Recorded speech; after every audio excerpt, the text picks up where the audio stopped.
नमस्कार दोस्तों, मेरा नाम है अरुण सिंह और आप सफ़र कर रहे हैं फ्री एजुकेशन वर्ल्ड की दुनिया में। चाइना का डर, चाइना के डर पे हम बात करेंगे। चीन को हो रही है जिस चीज़ से घबराहट, आज हम उस टॉपिक पे बात करने जा रहे हैं। चीन सच में दोस्तों डरा पड़ा है इस वाक़े के बाद और उसकी घबराहट बढ़ती जा रही है। ड्रैगन एक तरीके से डर ही गया है, आप ये कह सकते हैं। दरअसल हुआ क्या है, अभी लास्ट वीक क्या हुआ दोस्तों, नाटो की एक मीटिंग हुई मैड्रिड में, एक समिट हुई थी जिसमें मेन जो मुद्दा रहा वो इंडो पैसिफिक का रहा, जिसको एशिया पैसिफिक बोला जाता है चाइना के द्वारा, जिसको डोनाल्ड ट्रंप ने फर्स्ट टाइम पे इंडो पैसिफिक बोला था। फर्स्ट टाइम इंडो पैसिफिक बोलने वाले प्रेसिडेंट यूएस के प्रेसिडेंट डोनाल्ड ट्रंप थे।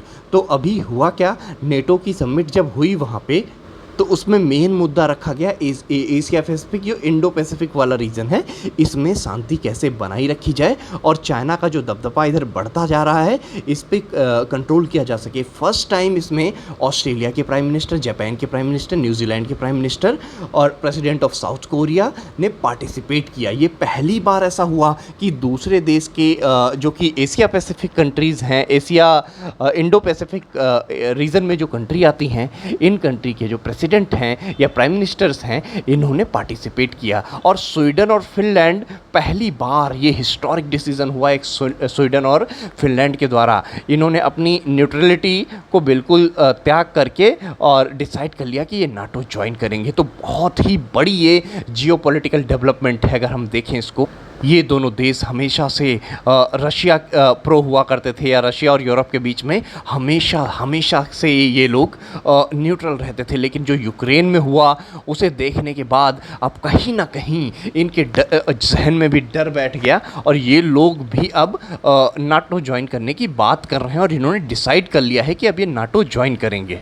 और जैसे नाटो बना था उसी हिसाब से एक और चाइना को डर है कि जो उसे क्या बोलते हैं, जो इनकी चाइनीज़ एक्सपेंशन पॉलिसी है उसके विरोध में क्वाड और ऑकस नाम के दो समूह बन गए हैं। ऑस्ट्रेलिया, यूके और यूएस का ये है, इंडिया, जापान, ऑस्ट्रेलिया और यूएसए का ये आपका क्वाड है, जो कि दो समूह और बन गए हैं एशिया में। इसको लेकर और ज़्यादा एक तरीके की टेंशन बनती जा रही है। और नाटो की जो एक्सपेंशनरी पॉलिसी है उस पर भी बात हुई, जो कि 3 लाख तक करने की बात कर रहे हैं। अभी नाटो के पास सिर्फ 40,000 सोल्जर हैं। अगर 3 लाख सोल्जर एक्सपैंड करेंगे तो इससे चाइना और रशिया को तो टेंशन बढ़ेगी, लेकिन चाइना सोच रहा है कहीं एशिया में नाटो की एंट्री ना हो जाए, वरना ये एक और बड़ा थ्रेट हो जाएगा। जैसे कि अभी बात करी गई इसकी नाटो की समिट में, जो कि मैड्रिड स्पेन में हुई, इसमें बोला गया कि एशिया पैसिफिक में जो थ्रेट है वो चाइना है।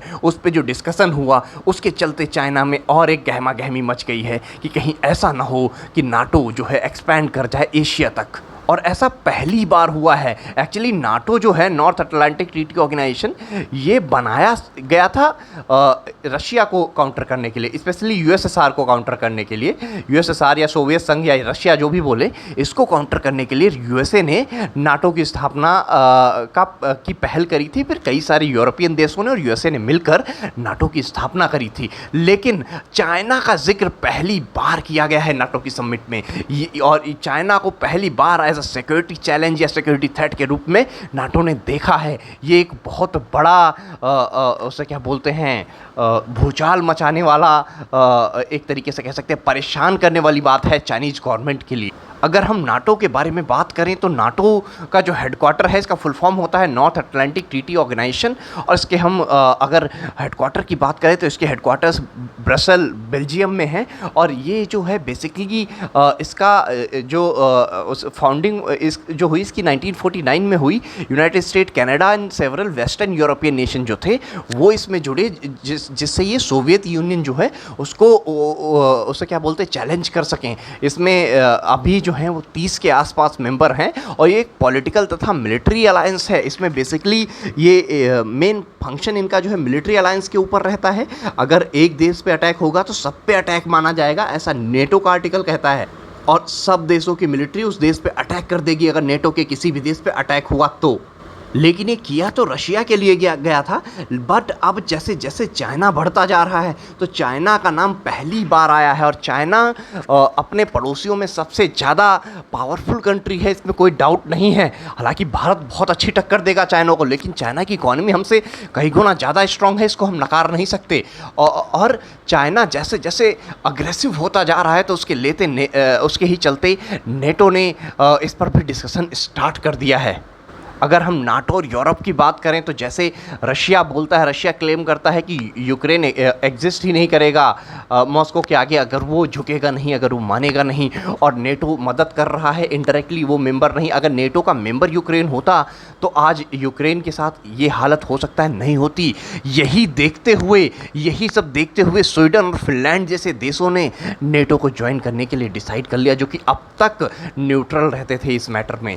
यूरोप के साथ जैसे यूएस की जो बॉन्डिंग है नेटो के थ्रू, इसके ही चलते कई सारे देश जो नहीं थे वो भी अब विचार करने लगे हैं।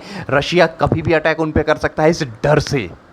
और अगर हम नेटो की रिलेशन इंडिया के साथ देखें तो रशिया के केस में तो खैर हम न्यूट्रल रहते हैं, हम बिल्कुल नहीं बोलते, क्योंकि रशिया एक हमारा अच्छा मित्र भी है और हमारे यूरोप और यूएसए के साथ भी अच्छे संबंध हैं, वो भी हमारे अच्छे मित्र हैं। तो हम इन दोनों के कॉन्फ्लिक्ट में बिल्कुल न्यूट्रल रहते हैं। लेकिन चाइना जो कि हमारे लिए बहुत बड़ी थ्रेट है, उसकी एक्सपेंशनिस्ट पॉलिसी जो है उसके चलते सबसे ज़्यादा दिक्कतें हमें हो सकती हैं और हमारे दूसरे पड़ोसी मुल्कों को भी हो सकती हैं। तो यहाँ पर हम चुप नहीं रहेंगे। अगर नेटो यहाँ पे विस्तार करता है तो हम चाइना के खिलाफ बोलेंगे, हमें बोलना पड़ेगा, क्योंकि चाइना हमें एट द एंड, चाइना की जो पॉलिसीज़ हैं वो हमारे अगेंस्ट ही होने वाली हैं। और इस समय हमारा सबसे बड़ा दुश्मन चाइना बन के उभर रहा है। तो नेटो को लेकर अगर हम चाइना के बारे में मत देखें इंडिया का, तो बिल्कुल अलग होगा जो कि हमारा रशिया को लेकर है। रशिया के साथ हम बिल्कुल न्यूट्रल हैं नेटो के मामले में, लेकिन चाइना के साथ हम न्यूट्रल नहीं रहेंगे। और चाइना और नेटो के रिलेशन देखें तो चाइना तो क्वाड को भी एशियन नेटो कह रहा है। चाइना के अंदर डर बैठा हुआ है कि Japan, south Korea, Australia, New Zealand, AUKUS और क्वाड के तहत जो ये देश हैं, जो कि ऑलरेडी चाइना के साथ एक बहुत अच्छी पार्टनरशिप रखते हैं बिजनेस में, जो चाइना का एक regional comprehensive economic partnership RCEP है, इसको इन सब देशों ने ज्वाइन कर रखा है। जापान बहुत अच्छा बिजनेस पार्टनर है चाइना। तो अगर इधर नेटो आ गया तो क्या होगा? हालांकि जापान के लिए चाइना सबसे बड़ा थ्रेट भी है, कभी भी धमकाता रहता है, उनके भी पर्सनल इश्यूज चलते रहते हैं। तो चाइना को इन सब चीज़ों को लेकर बहुत ज़्यादा डर है चाइना के अंदर आजकल। तो इस तरीके से चाइना आप कह सकते हैं डरा हुआ है जब से समिट हुआ है मैड्रिड में, कि कहीं नाटो का विस्तार एशिया में ना हो जाए, या एशिया में जो ग्रुप हैं ऑकस और क्वाड, इनको ये एक तरीके से मिलिट्री अलायंस और इम्पोर्टेंट ना हो जाए इनके लिए, और ये नाटो की तरह वर्क ना करने लगे। हालांकि अभी तक ऐसा कोई प्रोविज़न नहीं है, लेकिन इंडो पैसिफिक को बचाने के लिए हो सकता है ऐसा आपको आगे देखने को मिले। मेरा जहाँ तक अनुमान कहता है बहुत ही जल्द क्वाड में मिलिट्री अलायंस भी आपको देखने को मिलेगा, अगर चाइना ऐसे ही अग्रेसिव पॉलिसीज दिखाता रहा। अगर हम क्वाड और उसे क्या बोलते हैं ऑकस के डिफरेंसेस की बात देखें तो ऑकस जो है कंप्लीट मिलिट्री अलायंस है, ये सिक्योरिटी एंड मिलिट्री अलायंस है, जबकि क्वाड जो है वो एक तरीके से डिप्लोमेटिक अलायंस है। आप लोगों को ये वीडियो बहुत ही इंफॉर्मेटिव लगा होगा, और चाइना का डर किन किन चीज़ों को है आप लोगों को इंटरेस्टिंग जरूर लगा होगा ये जानकर। वीडियो देखने के लिए धन्यवाद। इस चैनल को सब्सक्राइब कीजिए और वीडियो को लाइक कीजिए, शेयर कीजिए तथा चैनल को सब्सक्राइब कीजिए। एक समृद्ध भारत का निर्माण बनाने में हमारी मदद कीजिए।